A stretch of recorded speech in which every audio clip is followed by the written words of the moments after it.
মাসুম বাচ্চাও মোবাইল টিপে, বাহ, বাপ মা ফুর্তি করে, দেখে রং চায়, বইয়ে বইয়ে মনে যেন চিপস খায়। আহ, অসংখ্য ফ্যামিলি তাদের বাচ্চাকে ঘুম পাড়ায় মোবাইল দেখায়, নাস্তা খাওয়ায় মোবাইল দেখায়, ভাত খাওয়ায় মোবাইল দেখতে দেবো, আব্বু খাও, তোমাকে দেখতে দেবো, মানে তোমাকে জাহান্নামে ফেলে দেবো, বিনিময়ে ভাত খাও। কি বুঝাইতে চাচ্ছে? আস্তাগফিরুল্লাহ। যুগ যুগ ধরে পৃথিবীতে এই পেছনের এই মুরব্বী, এই বয়স্ক মানুষগুলো, ওনারা সব ছোটবেলায় বড় হয়েছে মোবাইল টিপতে টিপতে, নাকি চাচা বলেন আপনারা? তো আপনাদের মা বাপ ছিল না, আপনাদেরকে বড় করে নাই, এখন আর এই আহ্লাদ কোত্থেকে আসবে? এই আহ্লাদ এখন কোত্থেকে আসবে? বাচ্চা কাঁদে, বাচ্চা কাঁদতে কাঁদতে মরে যায় না, কোনো বাচ্চা কাঁদলে মরে না, কিছুক্ষণ পরে থেমে যায়, ঠিক কিনা বলেন? 2 বার কাঁদবে, 10 বার কাঁদবে, 50 বার কাঁদছে, এক সময় সে শিখে বুঝে নেয় যে আমার এটা দিত না, আমার এটা দিত না, তখন সে ভিন্নভাবেই বেড়ে ওঠে, বেড়ে ওঠে। আল্লাহ আমাদেরকে বুঝ দান করে। এজন্য আমি বললাম, আমার বাপ, হায়াত কাজে লাগান, জিন্দেগি কাজে লাগান, সময়টা কাজে লাগান। খোদার কসম বাপ, আমিও আপনিও একবারের জন্যই পৃথিবীতে আসছি। এই রাত একবারই আসছে, আর আসবে না। এই দিন একবারই আসছে, আর আসবে। আজকের 5 ফেব্রুয়ারি 2024 পৃথিবীর ইতিহাসে আর কোন দিন আসবে? আসবে? আগামী সোমবার হবে, কিন্তু সেটা 5 তারিখ। আগামী সোমবার কি 5 ফেব্রুয়ারি 2024? সেটা হইতে পারে 12 ফেব্রুয়ারি। এই একবার তাফসীরের মধ্যে আমরা পড়ছি, ইমাম ইবনু রজব হাম্বলি রহমতুল্লাহ আলাই তার কিতাবের মধ্যে লিখছেন, প্রতিটা দিন, খেয়াল করে শুনেন, প্রত্যেকটা দিন দুনিয়াবাসীকে ডেকে বলে, হে দুনিয়াবাসী, আমি শুধু আজকের জন্যই, একবারের জন্যই পৃথিবীতে এসেছি, কিয়ামত পর্যন্ত আর আসবো না। হে দুনিয়াবাসী, আমারে নষ্ট করো না, বরবাদ করো না, আমারে কাজে লাগো। এরপরে তাফসীরে আমরা পড়ছি, সন্ধ্যা যখন হয়, সন্ধ্যা মানে মাগরিবের ওয়াক্তে দিন শেষ হয়ে যায় না? কথা বলেন না? সূর্য যখন ডুবে যায় তখন রাত শুরু হয়, ঠিক কি না বলেন? এই সন্ধ্যার আগে আগে দুনিয়াকে আবারও এই দিনটা, আজকের দিনটা, এটা আবার চিৎকার করে পৃথিবীবাসীকে বলে যে, হে দুনিয়াবাসী, আমি তো শেষ হয়ে যাচ্ছি, একটু নেক আমল করে আমার একটু কাজে লাগাও। ফজর গেল, জোহর গেল, আসর চলে গেল, একটা সেজদাও দিলা না, আমি বুঝি এমনিই তোমার জীবন থেকে বিফলে হারিয়ে যাবে, আমি বুঝি এমনি এমনি হারাই যাবে। আহা কি করব, আহা কি করব।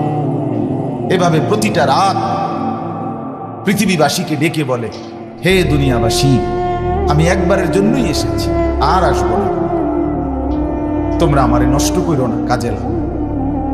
ফজর হওয়ার আগে, সুবহে সাদিকের আগে আগে রাত্রটা আবার ডেকে বলে, আহা দুনিয়াবাসী, আমি তো চলে যাচ্ছি, শেষ হয়ে যাচ্ছে, আমারে কি কাজে লাগাইবা না? সেজদা তাইলে দিবা না? আমার মনিবের জন্য একটা বলে আমি করবা না? এভাবে রাত, সারাটা রাত ঘুমে ঘুমে, মোবাইল টিপতে টিপতে, নর্তকীর ছবি দেখতে দেখতে, নাচ গান উলঙ্গ দৃশ্য দেখতে দেখতে শেষ করে দিলাম, শেষ করে দিলাম। আল্লাহ আমাদেরকে বুঝ দান করে। বয়স্ক লোকের মধ্যে একটু যারা নামাজ রোজা করে, এবার নিজের অনেক বড় আব্দুল কাদের জিলানী বাবা, যে ভালো মানুষ তো দেখি না, বেটা ব্যস্ত যাই না, লোকই তো নাই, আমরার মতো 2-4 জন না গেলে যাইবো কেনা? আরে বাপরে, ফেরেশতারা একটা ফেসে ফুরে রয়েছে আমনে লেগে, না না, লোকই তো নাই, আমনের মতো ভালো লোক, কথা বুঝছেন? তাইলে এই জন্য এটা বললে হবে না, ধোকা না খাওয়া, নিজের ওযু, গোসল, নামাজ, জিকির, তেলাওয়াত, দোয়া, কালাম শুদ্ধ করা চাই, ঠিক করা চাই, দেখানো দরকার, সংশোধন করা দরকার। পাক না পাক, হালাল হারাম, জায়েজ না জায়েজ প্রতিনিয়ত শিখতে হবে। ছেলেটা বিয়ে দিতেছেন, একটাবার আলেমকে জিজ্ঞেস করছেন, হুজুর ছেলে বিয়ের মধ্যে কি কি সুন্নাত? মেয়েটা বিয়ে দিচ্ছেন, একটাবার আলেমকে জিজ্ঞেস করছেন যে হুজুর মেয়ে বিয়ে দিচ্ছি, কি কি সুন্নত তরিকা আমার নবীর জিজ্ঞেস করছেন কয়বার? বইয়ে বইয়ে হদ্দার মাতব্বর লইয়া মাতবর লইয়া বইয়ে হ্যাঁ ক শেয়ার কটা একটা কইছে ধরে শেয়ার 70টা হইলে দূর বেকুব, তোর কোনো আকল নাই। 200 শেয়ারও কইলি না তুই, দেখ বেটা 200 শেয়ার 200। টেবিল কটা?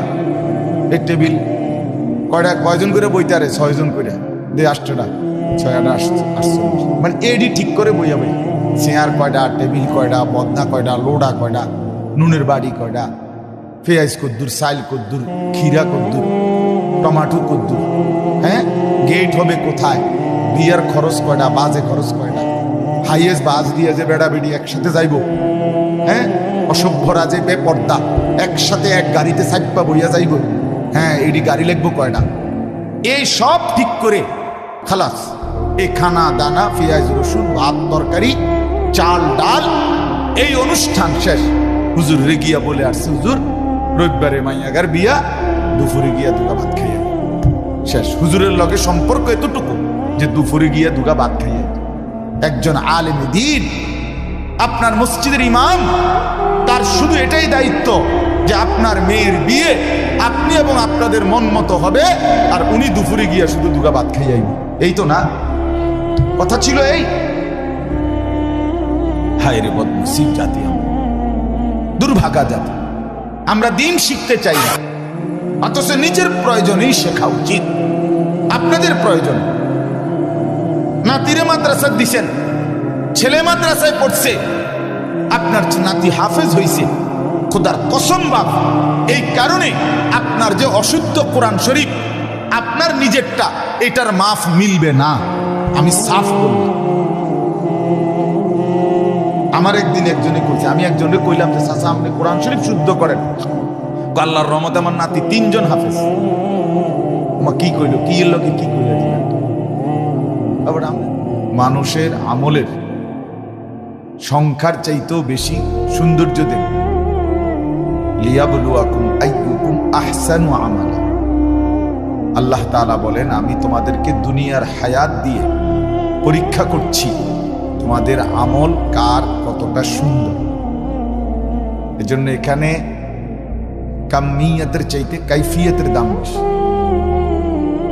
কোয়ান্টিটির চাইতে কোয়ালিটির দাম বেশি, অর্থাৎ সংখ্যার পরিমাণের চাইতে গুণগত মানের মূল্য বেশি। সেজদা তো দিছে 1 লাখ, কিন্তু ওজুই হইছে না। কথা বুঝেন নাই?